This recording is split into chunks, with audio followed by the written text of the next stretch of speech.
बिस्मिल्लाहिर्रहमानिर्रहीम। अस्सलाम वालेकुम नाज़रीन, आप देख रहे हैं सवालनामा सुन्नत टीवी। तो मैं हूं बैरिस्टर एहतशाम अमीरुद्दीन। इस वक्त बिजली के बिलों को लेकर एक हंगामा बरपा है। मुख्तलिफ़ शहरों में पूरे मुल्क में एहतजाज किए जा रहे हैं, लोगों की तरफ से, अवाम की तरफ से, अंजुमन ताजरान की तरफ से। और लोगों का ये कहना है कि ये जो बिजली का बम गिराया गया है अवाम के ऊपर, ये अब नाकाबिले बर्दाश्त हो गया है। और जो गरीब आदमी है जिसकी इनकम ही चंद हज़ार रुपये, उससे ज़्यादा अगर उसका बिजली का बिल आ जाता है तो उसके लिए पॉसिबल नहीं है कि वो उस लाइफस्टाइल को सस्टेन कर सके। खबर ये भी है कि 2000 अरब का मज़ीद बोझ डाला जाएगा 1 सितंबर से। फ्यूल प्राइस एडजस्टमेंट की मद में ये मज़ीद पैसे जो है अवाम से निकलवाए जाएंगे। और जो यूनिट है उसकी जो कीमत है वो भी पाकिस्तान की तारीख़ में it is at its highest certainly.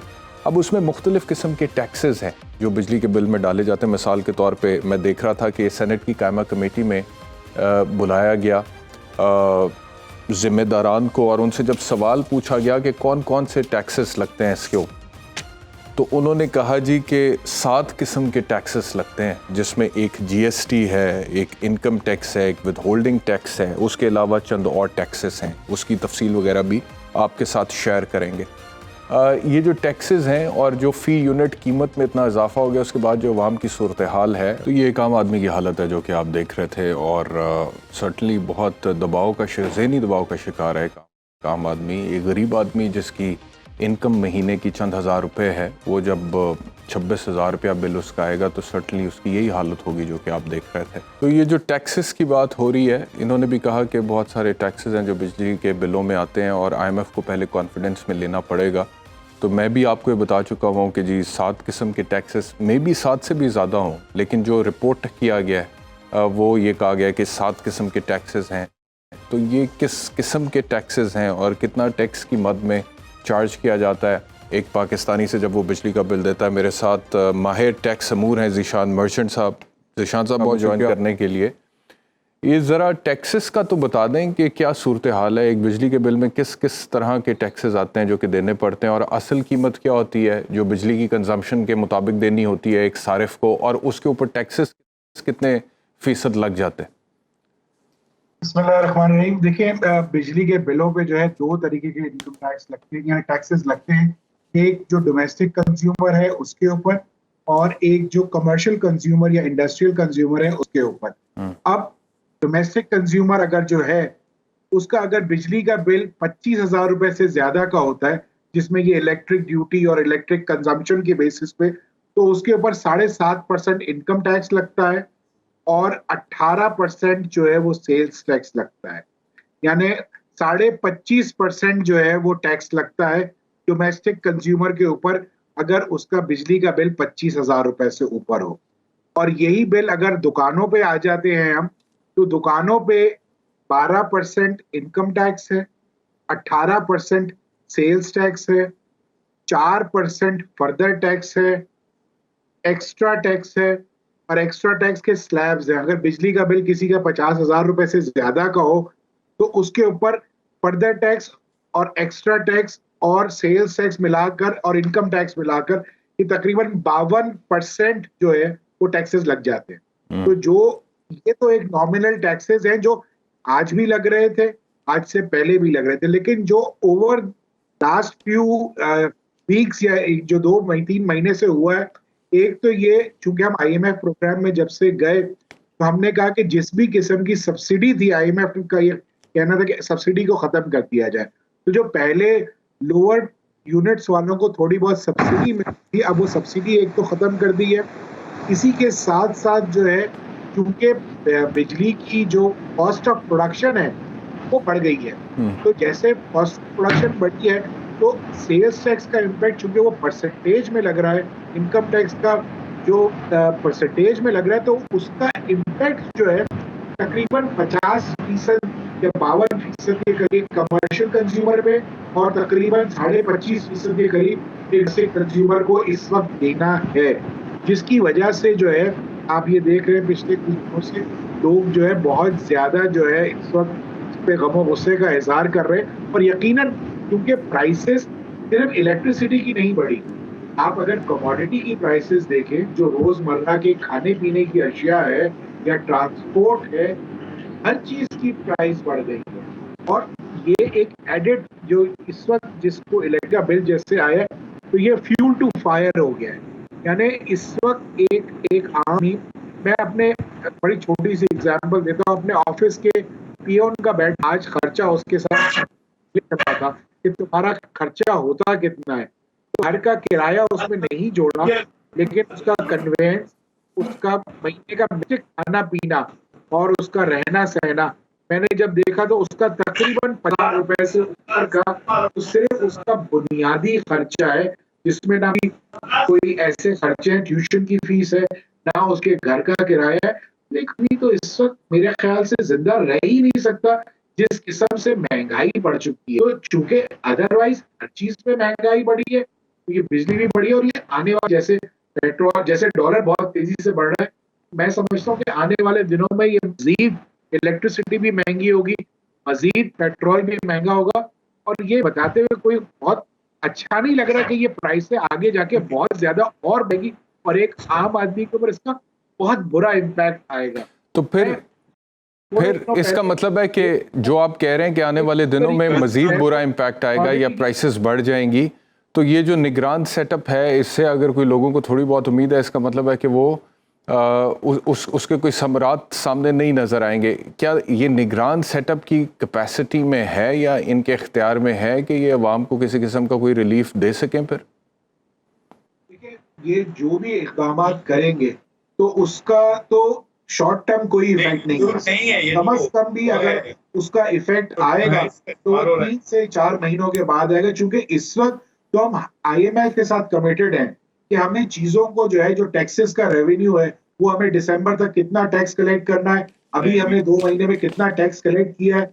आप इस बात का अंदाजा लगा लीजिए कि पिछले 16 महीने में मैं एक छोटा सा कंपैरिजन देख रहा था कि दाल 300 रुपए से 500 रुपए हो गई, आटा 85 रुपए से 170 रुपए हो गया, दूध 150 रुपए से 230 रुपए हो गया, चाय 1400 रुपए से 2000 रुपए हो गई, चीनी 90 रुपए से 160 रुपए हो गई, कुकिंग ऑयल 500 रुपए से 620 रुपए हो गया, चावल 210 रुपए से 440 रुपए हो गया। यानी हर चीज की कीमत जो है वो दुगनी या उससे ज्यादा हो गई है। सवाल ये पैदा होता है कि गरीब आदमी कैसे गुजारा करेगा। तो ये जो शोर हो रहा है, अभी तो हम सिर्फ बिजली के बिलों पे शोर देख रहे हैं, थोड़े अरसे बाद आप देखेंगे कि गैस के बिल आएंगे, गैस के बिलों में भी यही होशरुबा इजाफा होगा। इसी तरीके से एक कॉस्ट ऑफ लिविंग जो है वो इतनी बढ़ गई है कि मैं समझता हूं कि अगर गवर्नमेंट के पास एक चीज नजर आती है, जो 2-3 दिनों से बात भी हो रही है, कि बिजली के बिलों की जो इस वक्त की कीमत है उसको स्टैगर कर दे और इसका इम्पैक्ट जो है वो सर्दियों के बिलों में ले जाए। इस वक्त इसको इंस्टॉलमेंट ट्रीट किया जाए और सर्दियों में जब कंजम्पशन कम हो जाती है, लोगों का बिल कम हो जाता है, तो उस वक्त जो है ये थोड़ा थोड़ा करके ले, ताकि आवाम को इंस्टेंटली थोड़ा, समझता हूँ कि अगर इस टाइप के कोई स्टेप लिए जा सकते हैं तो मेरे ख्याल से उससे थोड़ा सा फायदा मिलेगा। और यस, हमको मेरे ख्याल से IMF के साथ जो हमारा रिव्यू हो रहा है उसमें IMF को ये ग्राउंड रियलिटी बतानी ही पड़ेगी कि ये इस तरह के अगर इंक्रीज होते रहे तो इकोनॉमी का तो बेड़ा गर्क हो ही चुका है, लोगों के घर भी नहीं चलेंगे, और जब घर नहीं चलेंगे तो फिर जैसे आज लोग बिल जला रहे हैं, कल दूसरी चीजों को भी नुकसान पहुंच सकता है। नज़ीर लगारी साहब ने मुझे ज्वाइन किया है, मैं आपकी तरफ आता हूँ वापस। नज़ीर लगारी साहब ने ज्वाइन किया। लगारी साहब, ये जो कह रहे हैं कि कॉस्ट ऑफ लिविंग बढ़ जाएगी, अभी तो सिर्फ बिजली के बिलों को लेकर लोग बाहर निकले, आने वाले दिनों में गैस के बिलों में भी इजाफा होगा, शाय खुर्दोनोश में भी मज़ीद इजाफा होगा, जो कि पहले बहुत ज़्यादा हो चुका है और आसमान को छूती कीमतें मुख्तलिफ़ चीज़ों की, और गरीब आदमी परेशान है, इसमें तो कोई दूसरी राय है नहीं। अब ये कह रहे हैं कि IMF को ग्राउंड रियलिटी बतानी पड़ेगी और उन्हें एतमाद में लेना पड़ेगा कि इस तरह हमारा सिस्टम चलना मुश्किल है और अवाम जो है वो सड़कों पर। आपको लगता है कि IMF को ये बात समझ आएगी? क्योंकि IMF के साथ तो पहले भी मुआहदा जब होना था तो उसे करने में बहुत दिन लग गए, और उसकी वजह ये थी कि उनकी जो शराइत हैं उसके ऊपर पहले नेगोशिएशन हो रही थी, फिर जब तक हमने वो मान नहीं ली तब तक वो मुआहदा हुआ नहीं। अब वो मुआहदा हो गया तो उसके तहत 3 इंस्टॉलमेंट्स उन्होंने देनी थी। अब आपको लगता है कि IMF के साथ दोबारा बात की जाएगी तो वो कन्विंस्ड होंगे, और अगर वो नहीं कन्विंस्ड होते हैं तो फिर रास्ता क्या है? और अगर वहाँ से भी रास्ता नहीं निकलता तो फिर अवाम क्या करे, किसकी तरफ देखे? पहली बात यह है कि वो लोग सोचें जिन्होंने पाकिस्तान के साथ ये सब कुछ किया है। IMF तो बिल्कुल नहीं आएगा कि वो आपको रिलीफ दे, और IMF का अपना ना तो ये चार्टर है, ना उसका ये प्रोग्राम, ना वो ऐसा करता है, ना उसको किसी के दिवालिया होने या दिवालिया ना होने, ना उसको किसी के खुशहाल होने या बदहाल होने से कोई बात उसका ताल्लुक नहीं है। उसको तो अपनी शराइत मनवानी है और उसको पॉलिसी वही रहेगी जो है, वो आपकी वजह से अपनी मॉनेटरी पॉलिसी चेंज नहीं करेगा। उसका मतलब ये है कि ये एक सिस्टम का कस्टोडियन है IMF, जिसका नाम है कैपिटलिज्म, और कैपिटलिज्म का सबसे बड़ा कस्टोडियन जो है वो जो है ये IMF है और वर्ल्ड बैंक है। वो उन्होंने आपकी तरफ, आपकी गुर्बत की तरफ, आपके अफलास की तरफ, आपकी नादारी की तरफ, आपके लोगों की बेचारगी की तरफ, आपकी बढ़ती हुई आबादी की तरफ, आपकी बढ़ती हुई आबादी के मसाइल की तरफ बिल्कुल तवज्जो नहीं देनी, और उनका इससे कोई वास्ता नहीं है। बात यह है कि सारी सूरत हाल तक में आपके अपने लोगों ने जो मुख्तलिफ जगहों पर, मुख्तलिफ मकामात पर, मुख्तलिफ हैसियतों में मौजूद हैं, मौजूद थे, मौजूद रहे हैं, उन्होंने इस हाल तक पहुंचाया है। और क्या ऐसा हो सकता है कि आप एक बड़ी मेज बिछाएं और कहें कि भाई आओ आप मिलकर बैठो? आप उनसे, बहुत से लोग ऐसे हैं कि जिनने चोरियां की और मुल्क को कंगाल किया। बहुत से लोग ऐसे हैं, अफराद, गिरोह और बहुत सी एंटिटीज ऐसी हैं कि जिनने मुल्क को इस हाल पहुंचाया है। क्या वो अपनी उस कारकर्दगी से, अपनी कारगुजारियों से दस्तबरदार होने को तैयार हैं या नहीं है? क्या वो इस सारे अमल से, जिसकी नतीजे में मुल्क इस हाल को पहुंचाए, क्या वो ये सब कुछ अपने आप इससे दस्तबरदार होने के लिए तैयार हैं या नहीं है? ये है बुनियादी सवाल। क्या पाकिस्तान की सियासी शराफिया, पाकिस्तान की एस्टैब्लिशमेंट, पाकिस्तान के इदारे, पाकिस्तान के दूसरे लोग, पाकिस्तान के अदालतें, पाकिस्तान, ये सारे एक जगह पर बैठकर एक ऐसा ट्रुथ एंड रिकन्सिलिएशन का प्रोग्राम बना सकते हैं जिससे इस मुल्क को आगे ले जाएं? मुझे नहीं लगता है कि ये कोई भी अपने मफाद से दस्तबरदार होने को तैयार होगा, मुझे नहीं लगता है।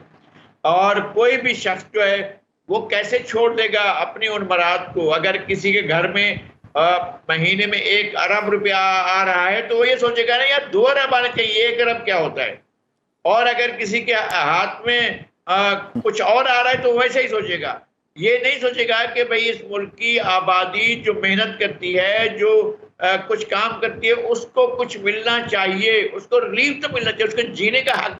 तो लगारी साहब, इस सूरत हाल में ये निगरान हुकूमत कुछ कर सकती है आपके ख्याल में?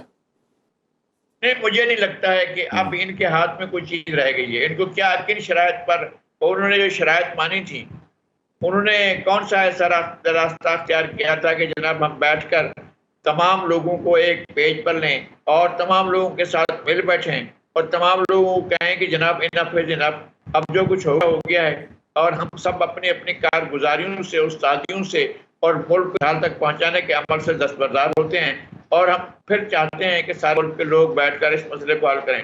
क्या हुआ था ये आपने देखा है पिछले, मैं अभी होकर आया हूँ ईरान से, और वही लगभग 45 साल से 44 साल से ईरान पाबंदियों का शिकार है।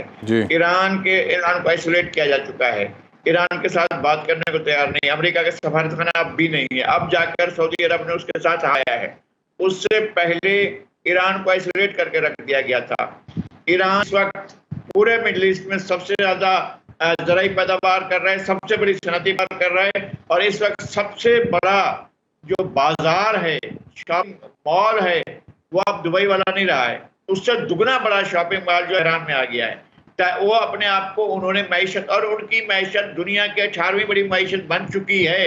वो सिर्फ लग्जमबर्ग से आगे नहीं है, वो हॉलैंड से भी आगे चला गया है, और कई और यूरोपीय मुल्कों से आगे चला गया जिन्होंने दुनिया को कॉलोनी बनाकर रखा हुआ था, उन मुल्कों से भी अपनी मैशत में आगे चला गया है। तो इसकी वजह ये थी कि 2 चीजें थी, एक तो विल थी लीडरशिप की, और एक इनके तजर्बे से गुजर चुके हैं। आप चाहते हैं कि पाकिस्तान के अवाम इस तजर्बे से गुजरें, तो माशाल्लाह सुभान अल्लाह, सारे के सारे मिलकर इस तजर्बे का भी कर लेते हैं कि भाई लोग इस तजर्बे से भी गुजरें।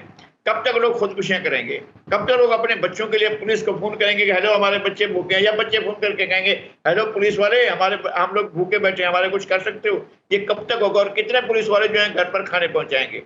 पाकिस्तान इस हाल तक पहुंच चुका है कि जहां पर हुक्मरान अशराफियों को एक रीथिंक करना पड़ेगा। और जो अब तक ठीक है, मुझे देते रहे पाकिस्तान, ये ज़ीशान मर्चेंट साहब, मैं देख रहा था कल ना, ये निगरान वज़ीर आज़म का कल मेरे ख्याल में एक स्टेटमेंट आ रहा था जब वो कह रहे थे कि ये कैसे हो सकता है कि अवाम बिजली के बिलों से परेशान हो और अशराफिया जो है वो मुफ्त बिजली इस्तेमाल कर रही हो या कोई सब्सिडाइज रेट पे कर रही हो, कुछ इस तरह का स्टेटमेंट हो। और फिर उन्होंने कहा कि अगर ज़रूरत है तो मेरे कमरे का ऐसे भी बंद कर दें। ये इस तरह की जो स्टेटमेंट्स हैं या इस तरह की जो चीज़ें हैं ये बहुत पुरानी हो चुकी हुई हैं। ऑनेस्टली स्पीकिंग, ये 75-76 साल से लोग सुन रहे हैं इस तरह के स्टेटमेंट्स। जो भी लीडर आता है वो ऐसे ख्वाब दिखाता है और ऐसी ट्रक की बत्ती के पीछे लगाता है कि लोग समझते हैं कि बड़ी कोई।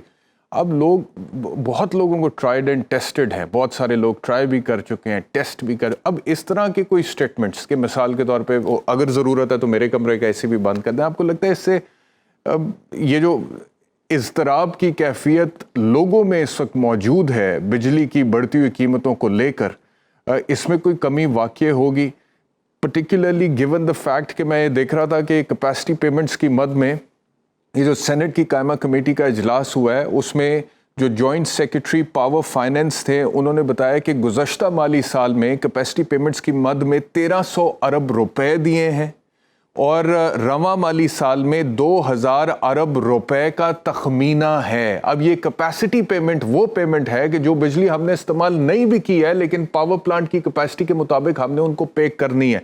अब ये कुछ मुआहदे हो गए थे 93-94 में, और फिर ये भी मैं देख रहा था कि जो 94 में वायदा हुआ था वो 2027 तक है, यानी कि अभी भी उसमें तकरीबन कोई 4 साल पड़े हुए हैं। ठीक है जी, तो उस मुआहदे को हुकूमत पाकिस्तान बकौल इनके मनसूख भी नहीं कर सकते। तो जिन्होंने ये मुआहदे किए हैं और कैपेसिटी पेमेंट की मद में जो एक्स्ट्रा पेमेंट जाती है, जो डॉलर्स जाते हैं, और वो भी डॉलर्स में पेमेंट होनी है, और डॉलर इस वक्त 300 से ऊपर चला गया ओपन मार्केट में, इंटरबैंक में ऑलमोस्ट 300 का है। तो ये तो आप इसको क्या कहेंगे? ये नाअहली नालायकी कहेंगे या ये कुछ और है? सबसे पहले जो आपने वजीर आजम साहब के स्टेटमेंट की बात की, स्टेटमेंट की हद तक तो बहुत ही अच्छा है जनाब, लेकिन इसको प्रैक्टिकली क्या वो करते हैं? हम तो यही सुनते आ रहे हैं कि जो पार्लियामेंट की जो कैंटीन है, रोटी आज भी 1 रुपए की मिलती है, वहां सालन चिकन का आज भी जो है 5 या 10 रुपए के अंदर मिलता है। तो अगर कुछ चीज ठीक करनी है तो सबसे पहले उन लोगों, उन मिनिस्टर्स को जो आज के रेट पे चीजें मिल रही हैं, जरा उनसे वो पैसे तो लेना शुरू करें। जो उनको फ्री बिजली मिल रही है उनसे वो तो वापस ले, जो उनको फ्री पेट्रोल्स मिल रहे हैं वो तो वापस ले। मुझे मेरे एक दोस्त ने अभी कुछ दिन पहले बताया कि ये जो बड़ी बड़ी गाड़ियां होती हैं, जो V8 टाइप की, इससे भी बड़ी गाड़ियां जो होती हैं, ये 1 लीटर में तो 4 या 5 किलोमीटर चलती हैं। भाई हम क्या बहुत अमीर मुल्क हैं कि जो हम इतनी बड़ी बड़ी गाड़ियां चलाते हैं कि यानी एंटोराज पूरा जाता है 30-30, 40-40 गाड़ियों का। एग्जाम्पल सेट नहीं है तो करके देखें। 10 डाउनिंग स्ट्रीट में जो प्राइम मिनिस्टर रहता है वो भी एक ही गाड़ी में रहता है। हमारा भी क्या वजीर आजम साहब अगर करना चाहें तो बहुत सारी चीजें हो सकती हैं। हर मिनिस्टर के पीछे मोबाइल चल रही होती है। ये चीजें अगर करना चाहें तो हम कर सकते। करोड़ों रुपए का बजट है महीने का सिर्फ गार्डन्स मेंटेन करने का, प्रेसिडेंसी का और प्राइम मिनिस्टर हाउस का, उसको ठीक कर ले। तो देख, बातें करना बड़ा अच्छा है जी। हम कल से हम भी एसी चलाना बंद कर दें, लेकिन ये सिर्फ बोलने की हद तक है। क्या हमने जो हमारे इदारों करप्शन हो रही है उसको देखा? क्या हमने जो लाइन लॉसेस हो रहे हैं इलेक्ट्रिसिटी में उसको रोका? क्या जो लोग बड़े बड़े लोग जो बिल पेमेंट नहीं करते हैं क्या वो हमने करवा लिए? तो क्वेश्चन ये है कि पहले अगर हम इन चीजों की तरफ ही अगर ध्यान दे दें ना तो ये एसी बंद करने की जरूरत नहीं पड़ेगी। आवाम को ये जो 20% के लाइन लॉसेस हैं और जो 10% की नॉन पेमेंट है, अगर ये 30% भी हो जाए और जो ये गवर्नमेंट के अफसरान को जो ये बिजली मिलती है, ये जो मिनिस्टर्स को या पार्लियामेंटेरियंस को जो फ्री बिजली मिलती है, यही वापस ले लें तो कम से कम ये ज्यादा अच्छा ऑप्टिक होगा कि जाएंगे कि अपना ईंधन करे। और जहां तक आपने बात जो की कि IPPs के जो हमारे मुआहदे हैं या जो आने वाले साल में 2000 अरब का जो है हमारा कैपेसिटी पेमेंट है, तो यकीनन ये सवाल करने चाहिए कि ये ऐसे मुआहदे क्यों थे कि जो डॉलराइज पेमेंट था। और अभी मेरे ख्याल से ये जो अभी गवर्नमेंट जो गई है, इसने भी कोई 1200-1300 मेगावाट का कोई प्रोजेक्ट पूरा किया है। तो क्या इस वक्त हम 100% कैपेसिटी यूटिलाइज कर रहे हैं? मजीद पावर प्रोजेक्ट्स लगाने की जरूरत है। और अगर ये जो पावर प्रोजेक्ट्स इसमें हम 100% कैपेसिटी अगर यूटिलाइज नहीं कर रहे हैं तो कितना नुकसान कितना हो रहा है हमें? कोई आइडिया, कोई रफ आइडिया आपको? देखिए ना, आपने खुद ही बताया कि 1300 अरब इस साल, पिछले साल, और इस साल 2000 अरब, जबकि हमारा टोटल बजट जो टैक्स का आउटले है 9400 में से 7000 अरब जो है हम इंटरेस्ट कॉस्ट और रीपेमेंट देंगे।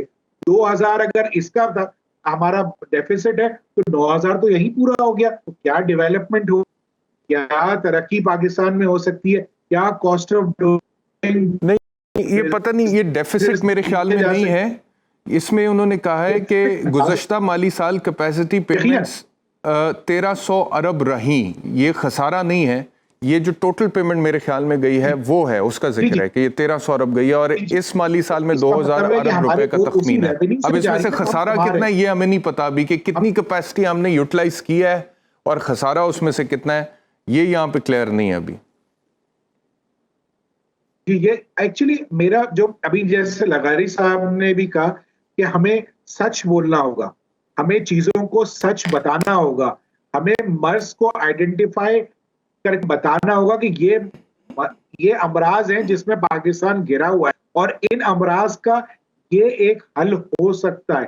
तो जब तक आप बिल्कुल ठीक है, मुझे एक ब्रेक लेना है, यानी उस मर्ज को ब्रेक के बाद वापस आते हैं। एक break. Welcome back to Sawalnama. Nazir Lagari साहब, एक तो ये जो कैपेसिटी पेमेंट्स के हवाले से मैं बात कर रहा था कि ये जो मुआहदे हुए, जो 94 में मुआहदा हुआ वो 2027 तक कायम रहेगा और कैपेसिटी के मुताबिक हमने पेमेंट देनी है। जी, हम बिजली इस्तेमाल करें ना करें पेमेंट हमने देनी है और वो भी डॉलर्स में देनी है। डॉलर किधर पहुँच गया वो भी आप जानते हैं। दूसरा, ये जो स्टेटमेंट निगरान वज़ीर आज़म का जिसमें उन्होंने कहा कि अगर ज़रूरत है तो मेरे कमरे का एसी भी बंद कर दे, आपको लगता है कि इस तरह के स्टेटमेंट से कोई अब फ़र्क पड़ेगा या आवाम को अब प्रैक्टिकल टेंजिबल रिलीफ चाहिए? आवाम जो इस वक्त सड़कों पर हैं, अंजुमन ताजरान जो सरापा एहतजाज हैं, उनको कोई प्रैक्टिकल टेंजिबल रिलीफ चाहिए? अब ये बातों से, दिलासों से बात आगे निकल गई है। नज़ीर लगारी दिलासे तो हम सुन रहे हैं ना, पाकिस्तान बनने के बाद से दिलासे ही सुने हैं हमने। हमें कोई ये थोड़ी है जो कुछ भी जो आम आदमी जो खाना खा रहा है वो उतना खा रहा है जितनी मेहनत कर रहा है, बल्कि उसकी मेहनत चोरी हो रही है और रोजाना के हिसाब से चोरी हो रही है। बहुत बड़ी मेहनत उसकी चोर हो जाती है और वो जो कुछ करता है उसको मुआवजा उसका नहीं मिलता है। अच्छा, दूसरी बात यह है कि हम अपने अगर कागज को सर्व करें, हम अपने मुल्क के लिए या लोगों के लिए या इदारों के लिए या हम अपने इंडस्ट्री के लिए या एग्रीकल्चर के लिए अपनी चीज़ों के लिए अगर कर रहे हो ना और उसमें हमें लग रहा हो कि ये मसाइल पैदा हो रहे हैं तो फिर अफसोस भी नहीं होता है। हम दूसरों को बचा लाते हैं, हम दूसरों के लिए करते हैं। आप जाकर पता तो करें यहाँ में डॉलर किस तरह फ्लाइट कर रहा है या कब तक कहाँ करता रहा है, ये भी मालूम कहाँ उसकी परवाज किस तरफ को होती है, वो कहाँ परवाज कर जाता है, यहाँ से जब निकलता है तो किस तरफ जाता है, ये आप मालूम करें ना। आपके लोगों को, हम लोगों को ये हम कब तक ये सूरत हाल को बर्दाश्त करेंगे कि हमारे लोगों के पास एक डॉलर ना हो, तड़प रहे हूँ, सिसक रहे हूँ और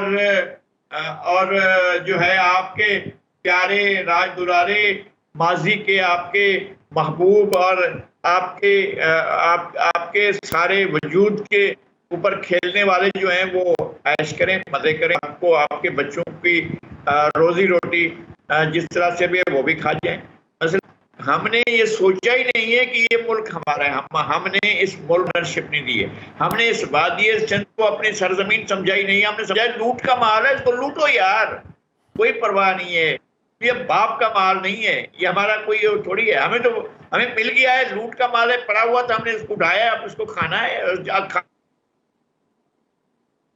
तो हम इसको बर्बाद करने के लिए बात ऐसे हैं। ठीक है लगारी साहब, आपकी ऑडियो का थोड़ा कुछ इशू आ रहा है, उसको फिक्स करते हैं, मैं फिर आपकी तरफ वापस आता हूँ। अजमल बलोच ने भी हमें ज्वाइन किया, सदर ऑल पाकिस्तान अंजुमन ताजरान। बलोच साहब, क्या मुतालबात हैं आपके? अब गिवन द फैक्ट कि ये जो हुकूमत है ये निगरान हुकूमत है जिसके इख्तियारात महदूद हैं, IMF के साथ पिछली हुकूमत मुआहदा करके जा चुकी है, उन सख्त शराइत के तहत बिजली की कीमतों में इजाफा भी हुआ है। लेकिन एक चीज़ जो मैं देख रहा था, जो फ़र्क है जो इस निगरान हुकूमत के आने के बाद हुई है, वो ये हुआ है कि जो इतलात आ रही हैं हमारे पास वो ये है कि जी मिसाल के तौर पे जिस डेट को मीटर की रीडिंग ली जाती थी ना कि जी इस डेट पे देखना है कितने यूनिट्स कंज्यूम हुए हैं, उससे कोई आगे जाके मीटर की रीडिंग ली है इस बार ये पावर डिस्ट्रीब्यूशन कंपनीज ने।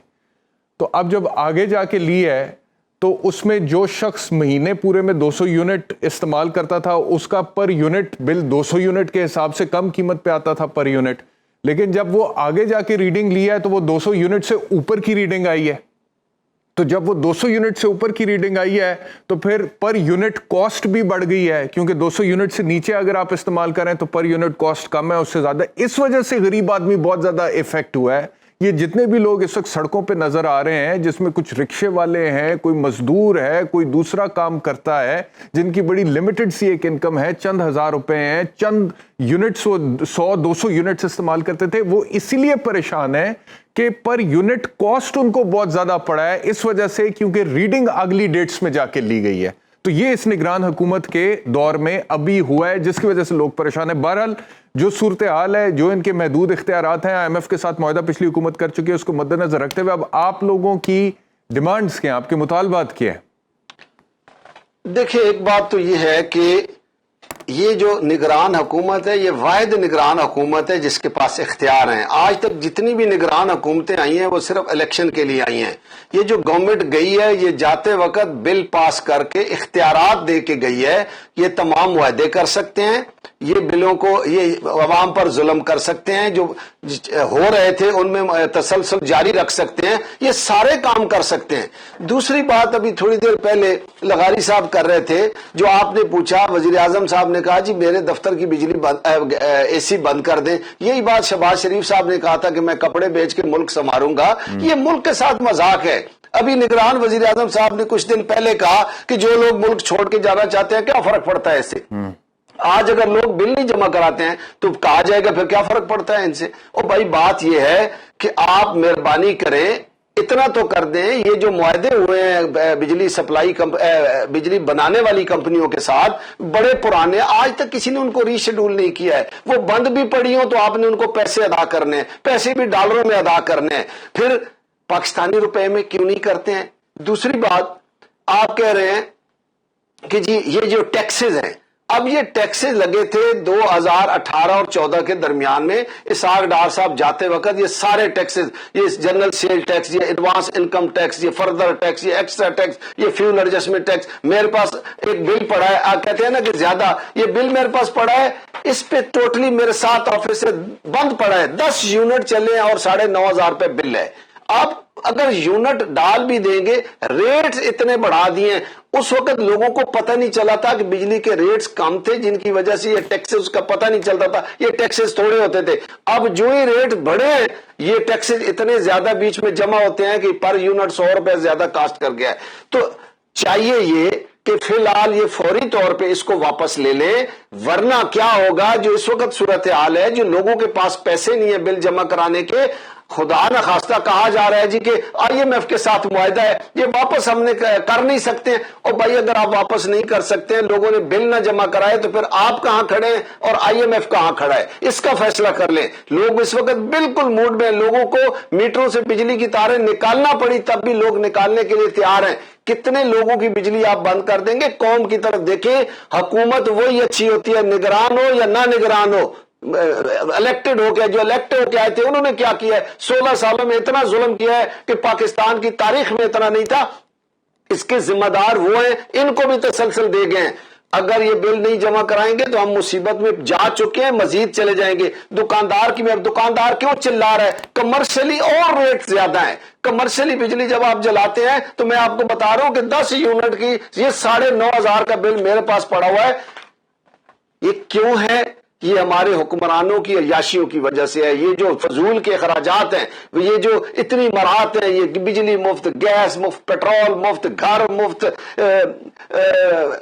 हेल्थ मुफ्त, और भाई अगर एक ताजिर मुल्क को टैक्स भी देता है, अपने अखराजात खुद करता है जो छोटा सा है, अगर एक सरकारी मुलाजिम इस दुकानदार की अगर आमदन 5-6 लाख रुपए भी साल की है तो तब भी वो गुजारा कर रहा है, जिसकी 1 लाख रुपए तनख्वाह है वो अपने जेब से पेट्रोल क्यों नहीं डालता है, वो अपने जेब से ये इस मुल्क पर बोझ है। और हमारे हुक्मरानों ने, सियासतदानों ने अभी जाते जाते आपके सामने है कि ये जो हमारे हुक्मरान गए हैं 50-50 करोड़ तमाम सियासतदानों को दे दिए डेवलपमेंट के नाम पे। और खुदा के लिए इस डेवलपमेंट को वापस लेकर लोगों को रिलीफ दे। आपने सड़कों के नाम पे उनको दे दिए जो इलेक्शन के अखराजात करेंगे। इलेक्शन तो नजर आ रहा है कि इलेक्शन की हालत क्या होगी। अवाम को चलिए मुझे एक ब्रेक लेना है, भी खुदा का वास्ता। मैं ब्रेक के बाद आते हैं ज़ीशान साहब के पास।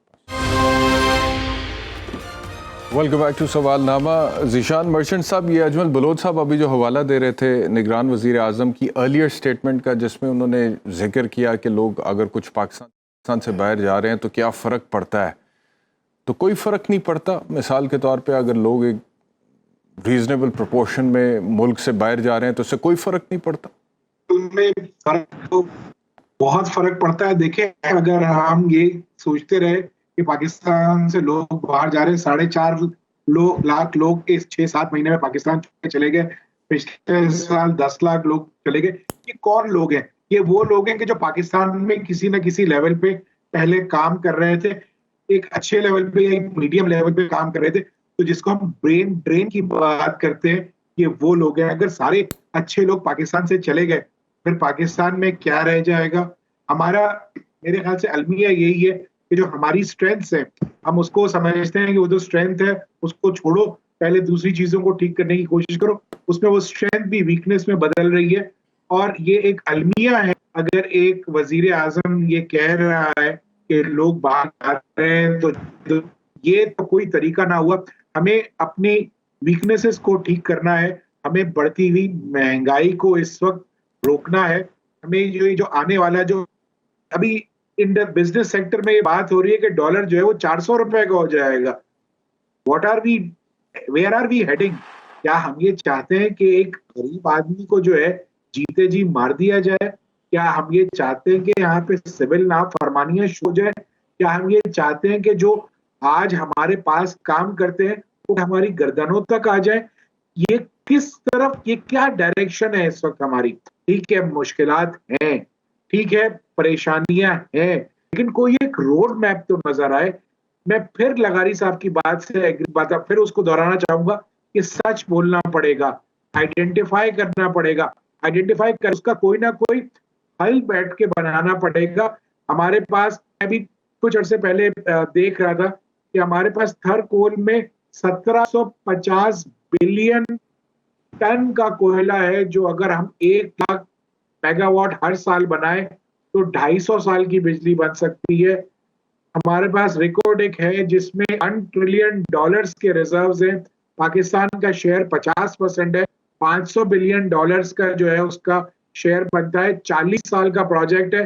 हर साल $12.5 बिलियन पाकिस्तान $12.5 बिलियन उससे हासिल कर बिल्कुल सकता है। ठीक है जी। मैं जरा, क्योंकि वक्त की किल्लत है, नज़ीर लगारी साहब की तरफ जाऊंगा। लगारी साहब, ये जो स्टेटमेंट के लोग अगर बाहर जा रहे हैं तो इससे क्या फ़र्क पड़ता है, फिर उन्होंने पड़ोसी मुल्क की मिसाल भी दी हिंदुस्तान की कि एक ज़माने में वहाँ से बहुत बड़ी तादाद में लोग बाहर गए और फिर 30-40 साल के बाद वही लोग एक तरह से उस मुल्क के लिए एसेट के तौर पे साबित हुए। तो आपको ये आर्गूमेंट समझ आता है?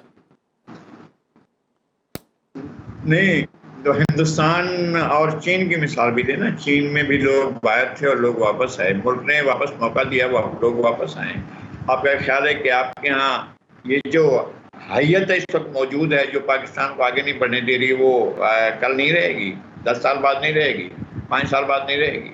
पाकिस्तान में वो सूरत जो खराबी की है वो बुनियाद में रखी हुई है, आप उसको कैसे निकालेंगे? या आप मिलकर उसको निकाल दें, हटा दें उसको। असल मसला ये है कि आप असल खराबी की तरफ जाएंगे तो आपके हाथ भी जल जाएंगे, आपके पैर भी जल जाएंगे, आप जा ही नहीं सकते हैं। और एहसास तक नहीं है यार, एहसास हो जाए ना। अगर मर्चेंट साहब नया तो यार इस गलत जमाने से कोई फायदा हो रहा है तो ठीक है, अभी दबा लें, मदद कर लें, ठीक है, लेकिन उनको पता है गुनाह पे लज्जत है, खामखा इसका गलत जमाने से कुछ भी नहीं होगा। तो फिर गलत जमाने का क्या फायदा, इस मुल्क को मारने का क्या फायदा? यार आप मुल्क को मिलकर मार रहे हो, क्या फायदा है आपका? क्या इससे हासिल करना है? अगर कोई चीज मिल रही है आपको, आपके आने वाली नस्लों को, इस मुल्क के रिश्तेदार, आपके रिश्तेदारों को, आपके खानदान के लोगों को, आपके इलाके के लोगों को, तो फिर मार डालें। लेकिन आप लोगों को इस वजह से जिंदगी से महरूम कर रहे हैं, उनको जिंदगी की हर खुशी से महरूम कर रहे हैं कि आप चाहते हैं। लगारी साहब 1 मिनट रह गया, मैं चाहता हूँ अजमल बलोच साहब से पूछ लूँ। अजमल बलोच साहब ये बताइएगा कि अगर जो भी आपके मुतालबात हैं अगर पूरे नहीं कर पाती है ये निगरान हुकूमत, तो उस सूरत में फिर क्या लाएअमल होगा ऑल पाकिस्तान अंजुमन ताजरान का?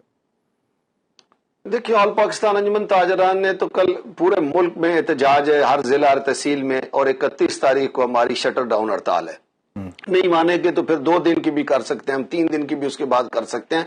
बात यह है कि जब तक आप बराए मेहरबानी, इसको अभी भी मौका है, इस वक्त भी वक्त है। हमारे कुछ मईशतदान ये कह रहे हैं कि IMF का ये मुआहदा खत्म नहीं हो सकता, वापस नहीं हो सकता। इस निगरान हुकूमत के पास इख्तियार है, अभी भी वक्त है। ऐसा न हो कि ये लोग इस वक्त, लोगों के पास पैसे नहीं है जो बाहर निकले खड़े हैं। अगर बिल जमा ना हुए तो फिर IMF कहाँ खड़ा है और हुकूमत कहाँ खड़ी है? चलें, बहुत बहुत शुक्रिया, फैसला कर ले। बहुत शुक्रिया लगारी। आखिरी बात जी, क्विकली चंद सेकंड्स हैं, जल्दी बोल दें। अच्छा चलें, बहुत शुक्रिया हमें ज्वाइन करने के लिए। लगारी साहब आपका, बलोच साहब आपका, मर्चेंट साहब आपका शुक्रिया। इंशाल्लाह दोबारा मुलाकात होगी। अपना ख्याल रखिए। अल्लाह।